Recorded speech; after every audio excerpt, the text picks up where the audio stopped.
আসসালামু আলাইকুম, কেমন আছেন সবাই? আমি আজকে বানাবো ফুলকো ফুলকো আলু পুরি।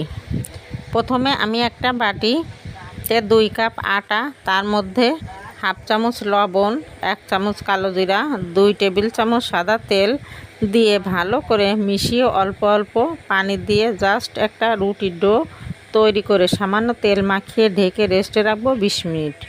এদিকে আমি বড় সাইজের 2টা আলু সিদ্ধ করে ম্যাশ করে নিয়েছি। এখন 4-5টা শুকনা ভাজা মরিচ, পেঁয়াজ, স্বাদমতো লবণ, হাফ চামচ ভাজা জিরা গুঁড়া, হাফ চামচ চাট মশলা, 2 টেবিল চামচ সরিষার তেল, সবগুলো উপাদান একসঙ্গে ভালো করে মাখিয়ে ফাইনালি একটা ভর্তা বানিয়ে নিব।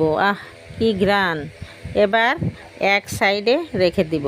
ওদিকে আবার আমার 20 মিনিট হয়ে গিয়েছে, দেখেন কতটা সফট হয়েছে। আবারও একটু মুথে নিব। এবার আমি আমার মতো করে ছোট ছোট লেচি কেটে নিব। এই যে এভাবে করে বানিয়ে মাঝখানে সামান্য সেই আলু ভর্তা দিয়ে চতুর্পাশ এভাবে বন্ধ করে দিব। তারপর আলতো হাতে বেলে নিব। এভাবে সবগুলো বানিয়ে নিব। ওদিকে আমি তেল গরম হতে দিয়েছিলাম, তেলটা আমার গরম হয়ে গিয়েছে। এখন একটা একটা করে লাল লাল করে ভেজে নিব। দেখেন কতটা ফুলে গিয়েছে।